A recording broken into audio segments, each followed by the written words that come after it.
నా పేరు రాజు సార్. నాకు కమలాపూర్ ఇక్కడ చిన్న 20 సంవత్సరాలు అయింది సార్. మేము అంటే కలిసి ఉంటాం కమలాపూర్లో. అప్పటిదాకా నా దగ్గర ఏం గొడవ లేదు, ప్రేమతోటి మేము ఉంటాం సార్. ఇక్కడ వ్యవసాయం చేస్తాం, పెద్ద ఏం ప్రాబ్లం ఏం లేదు సార్. ఇప్పుడు మాకు గో బ్యాక్ అంటే చాలా బాధేస్తుంది. మేమేదో వచ్చి మా పర్లేదు మేము చూసుకుంటున్నాం. మేము ఎవరిని ఇబ్బంది పెట్టట్లేదు, ఎవరిని ఏం చేసేటట్లేదు. అందుకే మేము కుటుంబంలో ఒక ఫ్యామిలీ లాగా ఉంటాం ఇక్కడ. మాకు గో బ్యాక్ అంటే మాకు చాలా బాధేస్తుంది. మేము ఇక్కడ హ్యాజ్ ఏ ఫ్యామిలీ లాగా, కుటుంబం లాగా ఉంటాం.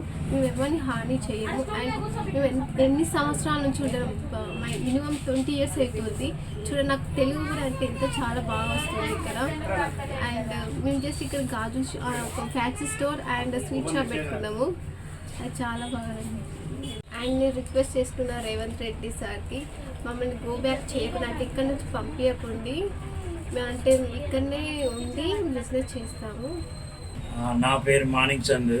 నేను కమలాపూర్లో దాదాపు అంటే 14 సంవత్సరాలు అవుతుంది. మేము మంచిగా ఉంటాం, మేము మంచి దందా చేసుకుంటాం, మేము అందరూ కూర్చొని అందరూ కలిసి ఉంటాం. మాకు ఏమి ఇబ్బంది లేదు. మరి మీరు అందరూ అంటే భూబేగ మారడం అంటే మాకు ఎవరితోనే బాగలేదు. మేము మంచి దందా చేసుకుంటాం. మా ఊర్లో కూడా అందరూ కలిసి ఉంటాం, మంచిగా ఉంటాం, మాకు ఏమి ఇబ్బంది లేదు. మేము ఏదైనా చిన్న దందా చేసుకుంటా ఉన్నాం అంత ఇక్కడ. మాకేం బాధ లేదు. మీతో మాకు బాధ, మా ఊర్లో మా కమలాపూర్ ఊరితో మాకు ఎవరికి బాధ లేదు. మా అందరూ మంచిగా ఉంటాం, ఒక పరివారం లాగా ఉంటాం, అందరితో మంచి పరిచయం ఉంటాం, హాయిగా ఉంటాం, నాకు ఏం బాధ లేదు. దానికి ఏదైనా ఉంటే గవర్నమెంట్కి తెలుస్తుంది. మేము ఇండే ఉంటాము కమలాపూర్లో, ఎక్కడ పోం మేము. మీరు గోపేగా ఉంటాం కదా, మేము ఏం మేము చిన్న బిజినెస్ చేయడానికి బతికినాం అంటే చేస్తున్నాం ఇక్కడ బిజినెస్ గురించి. ఏ చిన్న బిజినెస్ చేస్తాను ఒక మామూలు బతుకుతాను. దాన్ని గోపేగా అంటే మీకు మాకు కొంచెం బాధ కనిపించే కదా, మేము ఏం చేస్తలేదు, మేము మంచిగా ఉంటాము. రేవంత్ రెడ్డి సార్ దీనిపైన మీరు ఏదైనా ఒకటి డిసైడ్ చేసుకొని మాకు న్యాయం ఇవ్వాలి. దానికి మేము చేసిన బాధ ఉంటే మాకు అందరికీ చెప్పండి, మేము చేసుకుంటే రెడీగా మీరు ఏది చెప్తే మేము ఓకే ఉన్నాం.